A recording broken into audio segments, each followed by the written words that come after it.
Приветствую всех телезрителей телеканала Якутия-24. Сегодня мы находимся в студии ТАСС, мастерской по витражу. Я рада представить вам Антонину Попову, мастера по стеклу, по витражу. Да? Антонина, здравствуйте. Здравствуйте. Ну, сегодня у нас очень такой интересный мастер-класс предстоит, да, по росписи. По росписи стекла. Стаканов, бокалов, да. Посмотрите вот на примере вот готовых работ. Все это делается вручную. Сегодня мы с вами это попробуем сделать.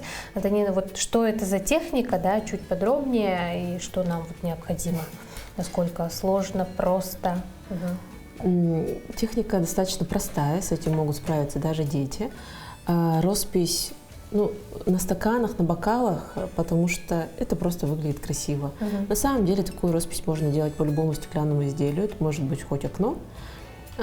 Если вы приловчитесь на плоской поверхности рисовать, то тем более справиться с изогнутыми формами вам не составит труда. Сегодня для того, чтобы нарисовать, это нам понадобятся основные материалы. Это у нас контур. В любом художественном магазине это все продается. И краски по витражу. Они точно так же доступны, как и обычная гуашь, акварель. Вообще не составит труда найти. Для того, чтобы нарисовать, нам, конечно, понадобится изделие, на чем мы будем рисовать. Сегодня у нас с вами бокалы, трафареты. Сейчас я покажу. Для того, чтобы, например, нарисовать эти ирисы, мы в интернете нашли его рисунок, силуэт, чтобы нам было легче перерисовать. Можно не перерисовывать, можно прямо сюда так поставить. Все. Закрепить, да, и рисовать, получается, уже по рисунку через стекло. Поверх. Да, поверх. Также нам понадобятся, конечно же, кисточки синтетические, потому что краски акриловые, и с натурального ворса у вас не получится потом это все смыть. Можно будет только выбросить кисточку. Да и, собственно, все. Вспомогательные материалы — это у нас зубочистки и ватные палочки, чтобы мелкие штрихи доделать. Понадобится также обезжириватель. Это может быть любой спиртосодержащий раствор, не знаю, для того, чтобы убрать со стекла жирный налет и следы от пальцев. Вот и все, готовы работать. Да, можно приступать, я думаю, да? Давайте я вам предложу трафареты, с которыми можно воспользоваться. И у нас есть еще подготовленные примеры работ. То же все подборка из интернета. Можете посмотреть. Вот рисуют в основном, конечно, цветы, растительность, ягоды. Это максимально простое, что можно самому нарисовать. Также можно украсить красиво точками. Вроде бы просто точечки. Если использовать разные цвета, то это уже будет выглядеть очень интересно. Очень красивый пример, да? Ирисы. Далеко ходить не будем. Попробуем. Хорошо. Теперь мы это все нужно вырезать, да? Да, вырезать. Каким образом? Максимально близко к границам рисунка. Примерно вот так. Да, чтобы у нас ничего лишнего не было. Бокал изогнутый, и чтобы нам было легче его прикрепить. Можно, конечно, не прикреплять, не фиксировать, а просто взять, например, вот кусочек и просто придерживать рукой и рисовать по нему. Но проще будет, конечно, чтобы две руки у нас были свободны, использовать малярный скотч. Так пойдет или еще? Очень даже. Примерьтесь, где у вас будет рисунок. Вот так вот еще сгибается чуть-чуть. Да, можно будет уже закрепить изнутри. Малярный скотч хорош тем, что он не оставляет следов. Можно снизу прикрепить или и на месте изгиба, чтобы точно никуда ничего не ушло. И мы сможем потом спокойно все это убрать. Так, сейчас нам понадобится, возможно, перчатки, кому как, да? И мы будем сейчас обезжиривать только ту область, где мы рисуем, чтобы краска легла хорошо и ничего не Слипло. Так, а я буду рисовать цветок сардана. Скоро у нас лето, наверное, соскучились по лету. Ярких красок хочется, да? Да. Также можно и, наверное, в зависимости от праздников, да, если это Новый год, нарисовать что-то в зимней тематике, да? Да. Что-то снежное, снежинки те же. Ну, а нам, конечно, якутянам не втерпешь уже, да, когда уже теплая, жаркая погода, наше долгожданное лето, поэтому вот хочется цветов, как правило. Ну, люди еще, оказывается, предпочитают писать тексты. Да, кстати, это уже формат. из интернета все это пошло, то есть какие-то мотивирующие, либо пишут свое имя, например, для того, чтобы было сразу понятно, чей бокал, да? Чей бокал. Знаки зодиака, то, что популярно у нас у каждого. Сейчас нам понадобятся перчатки, то, что мы можем измазаться, также фартуки, вообще с чем-то прикрыть себя, для того, чтобы потом не отмывать эту краску, потому что краска достаточно быстро высыхает. И как на примере здесь, например, видно, она, вот эта краска полупрозрачная, здесь очень хорошо видно все оттенки, а на этом примере видно, что краска глухая, то есть плотностью легла, плотно легла, и в чем вообще разница? Разница в том, что краски тоже бывают разные. Краски у нас могут быть так, тут получше видно. Вот тут видно то, что она прям густая, тянучая, а тут видно, что она как водичка внутри. Вот та, которая более жидкая, она за счет жидкости получается такой вот эффект. Если вы хотите плотненько, чтобы все было, то выбираете краски, которые более гуще. Это тоже при выборе, когда появится желание нарисовать в магазине, это желательно уточнить, чтобы потом этого неприятностей не было. Берем контур в первую очередь, затем мы приступим к кисточкам. Контур тоже бывает разных цветов. Есть золотой, черный, серебристый, какой вам больше по душе. Контур, ну давайте черный, наверное. Есть серебро. Но он будет виден, да? Черный, да, он будет прям такой яркий. Ну, вы какой бы посоветовали? Я бы посоветовала золотой, потому что у вас будет фиолетовый, синеватый, с ним он будет лучше смотреться.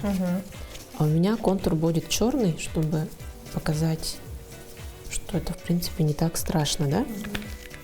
Давайте сначала потренируемся на простой банке, это можно сделать, чтобы набить руку. Берем и просто как зубную пасту выдавливаем. Вот такие вот прямые линии делаем.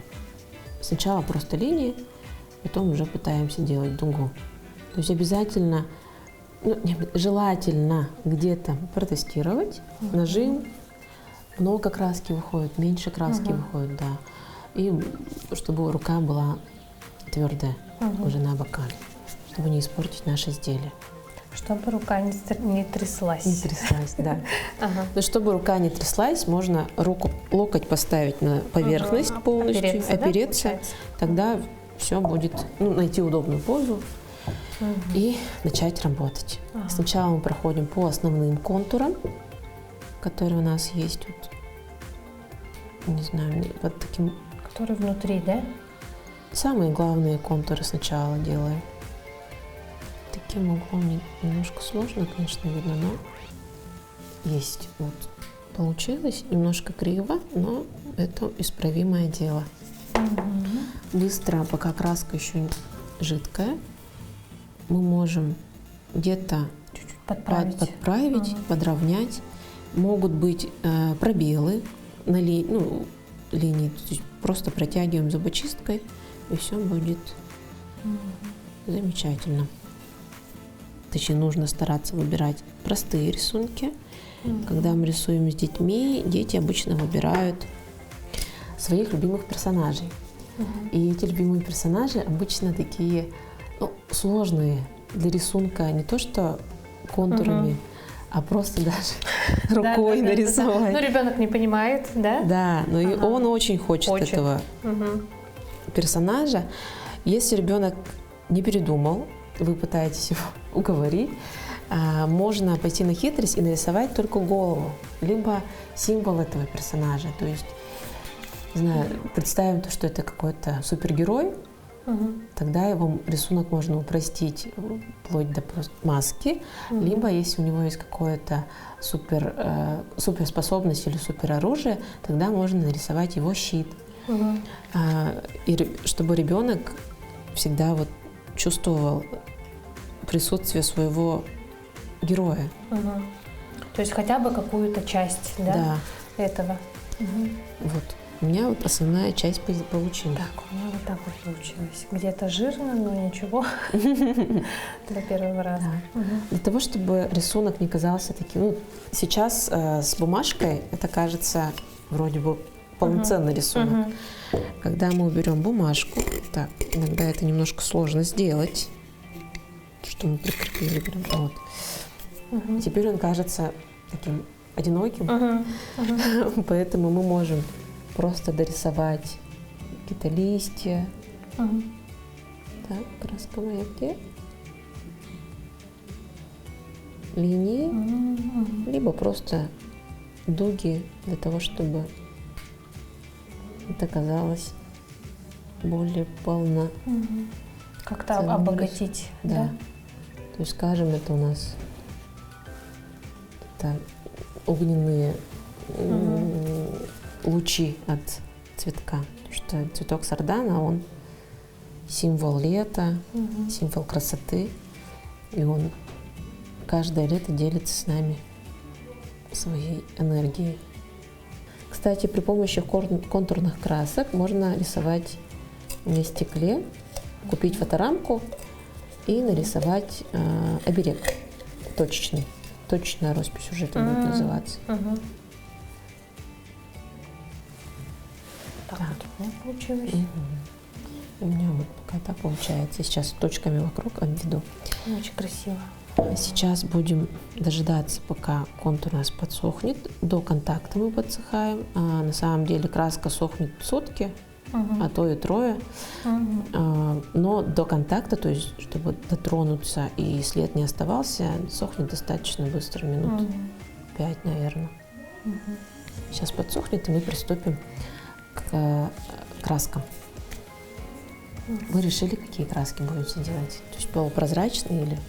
Да, вот как там полупрозрачные. Тогда мы можем выбрать цвет. Тут использован фиолетовый, синий, желтый и зеленый. Эти цвета можно смешивать, получать разные оттенки. То есть не смотрите, что тут всего в наборе 6 красок, 6 цветов.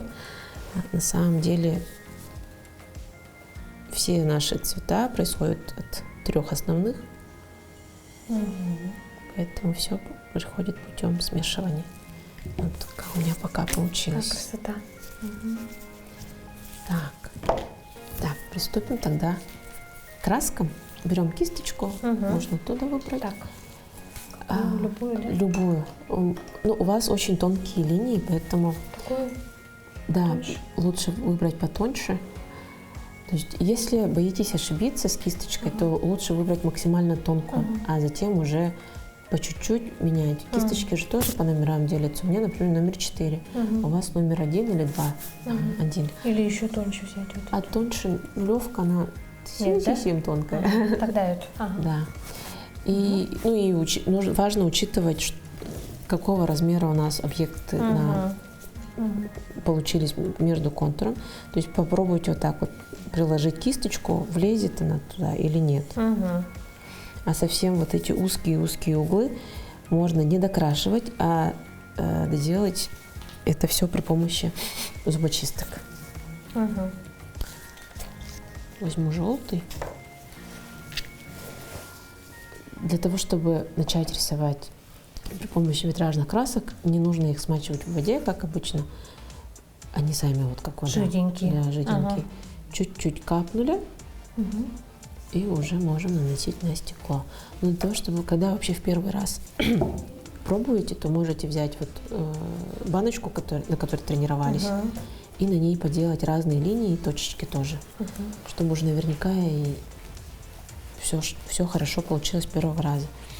Я сразу попробую тут на лепесточке, вот этот огонь, который у меня должен быть. Цель такая, чтобы эта краска легла как жидкое стекло. Одним слоем и без точек. Эта краска тоже подсыхает очень быстро. Если с одной стороны подкрасили, чуть-чуть подождали, потому что если я сейчас возьму и резко переверну, то эта краска потечет и появятся неприятные разводы, либо краска просто капнет на стол, и там у нас будет полость. С первого раза может и не получиться, ничего страшного. Нужно практиковаться для того, чтобы получились те самые цвета, оттенки, которых вы добиваетесь. Да. Вот такие вот язычки пламени получились. Сейчас я еще докрашу красным. Вот я держу вот таким образом, у меня краска стекла вниз, поэтому я чуть-чуть подержу. Если мы продолжаем работать с той же кисточкой, но хотим уже поменять цвет, мы кисточку просто промоем водичкой. Желательно это сделать с водичкой в теплой воде с мылом, потому что краска быстрее отойдет. Промываем полностью и протираем кисточку также досуха. Приступаем к другому цвету. Можно оставить вот тут пространство чуть-чуть для того, чтобы добавить синий и желтый. Потому что ирис, он же в центре у него желтоватый, все равно лист как градиент идет. И для того, чтобы вот более естественно. Не полностью закрашиваю, да, фиолетовым? Вот этот останется, и тут сверху просто чуть-чуть синего сделаете. Достаточно вот совсем мало краски. Краска очень хорошо растекается. Если есть желание краску разбавить, можно воспользоваться водой, кисточку, то есть чуть-чуть намочить, и уже получится другой интересный эффект.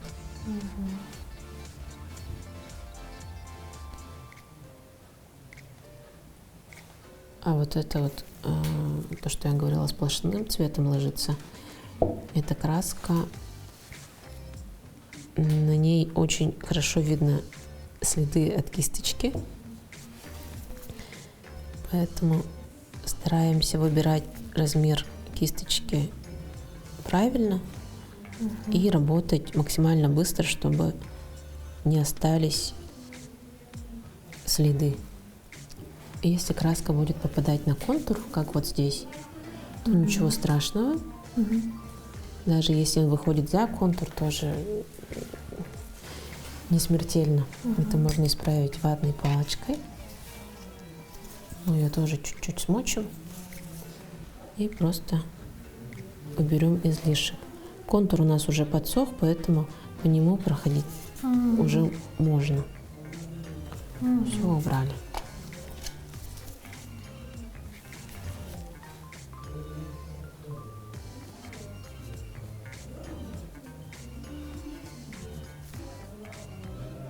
Не бойтесь смешивать краски, там наоборот получится более живой эффект. У меня пока сплошной красный. И сейчас я добавлю здесь точки желтого. Желтым просто покрою и черные точки сделаю, как в самом цветке.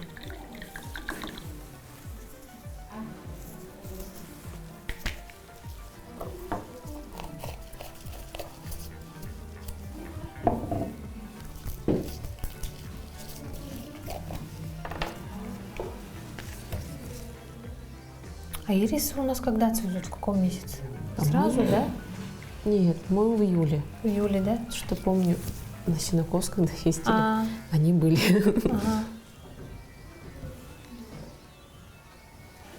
В середине лета. В самую жару.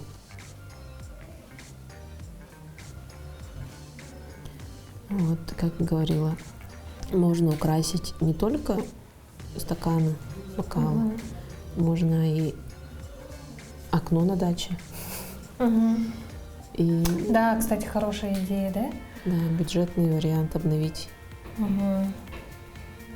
Даже какой-то, если домик не совсем невзрачный, да, старенький домик, все равно его можно как-то украсить, да, Да. в летнее время. Придать больше уютности. А затем это можно отмыть. Отмыть только при помощи достаточно агрессивных растворителей красок. Ну, по крайней мере, попробовать отмыть. И пока вот со стаканов у меня не получалось ничего полностью оттереть. Ну, мы и не старались. Потому что это же стаканы, бокалы, они используются в еде. А в обычной жизни, вот сегодня мы нарисуем бокалы, они будут подсыхать сутки. Завтра можно будет уже поставить в духовку для того, чтобы рисунок сохранился и не стерся, когда мы будем его мыть. То есть в домашних условиях он может высыхать в духовке? Да, духовка 100 градусов, полчаса, и все, после этого уже можно спокойно мыть, пользоваться. Сегодня им уже пользоваться этим бокалом нельзя, потому что краска все равно в жидком состоянии, чтобы она полностью высохла. Ну вот как-то так примерно у меня получилось. Красота. Сейчас мы приступим к зеленому, и уже дело сделано полностью. Я тоже беру зеленый, как у вас, просто тут добавлю чуть-чуть полуоттенков, но их вот прям очень незаметно. Но хочется, чтобы чуть-чуть была какая-то законченность.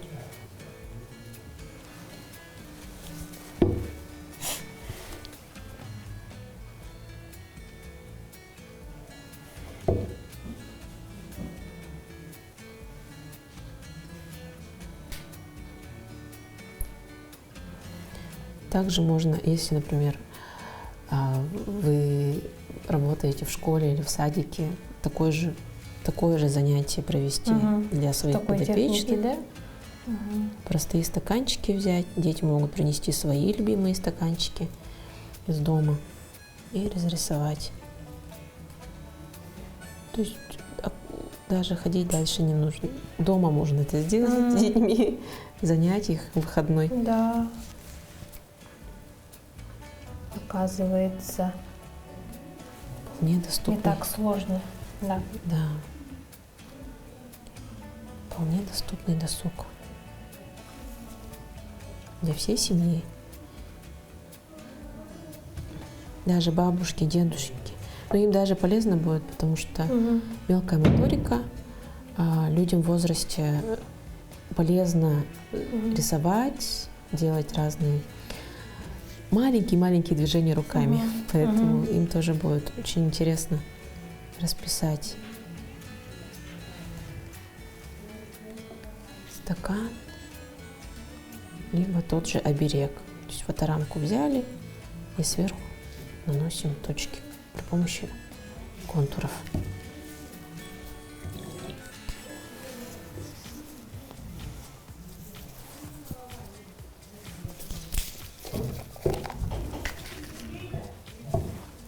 Языкам плане не хватает.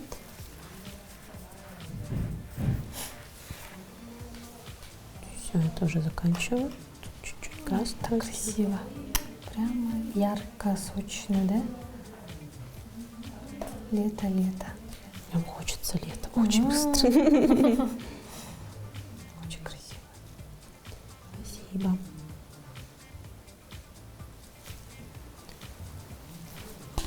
Вот и все, что у нас получилось. То есть осталось мне там точечки сделать, черненькие по центру, когда подсохнет. Ну, сразу видна рука художника, да? У вас очень красиво получилось. Так, Утонченный да. ирис. Для первого раза, я думаю, неплохо. Ну и, то есть мы на этом закончили, весь рисунок готов, если все устраивает человека, то есть все на месте. Можно, конечно, по кругу все это дорисовать. По идее, да. Будет желание, дорисуйте. И можно в конце еще принарядить наш бокал, украсить бантом, бантом, и он будет такой уже праздничный.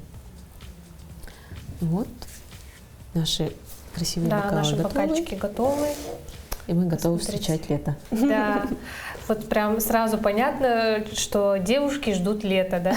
Нарисовали летние цветы, которые у нас в Якутии растут, да? Антонина, спасибо большое. Думаю, что у нас на очереди второй мастер-класс, который наши телезрители увидят в следующих выпусках, да, в одном из следующих выпусков. Это будет у нас, давайте интригу немножко. Это будет витраж техники Тиффани, популярный как окна. То есть больше доступно для большинства. Это окна в церквях, витражи огромные. Мы будем делать маленький витраж, который можно, в принципе, тоже собрать при большом желании в домашних условиях. Здорово. Спасибо большое, Антонина, за такой замечательный, красивый мастер-класс. Казалось, не все так сложно, да, и можно, в принципе, повторить, как мы сказали, в домашних условиях. Да. Увидимся на телеканале Якутия 24. Оставайтесь с нами. Всего доброго.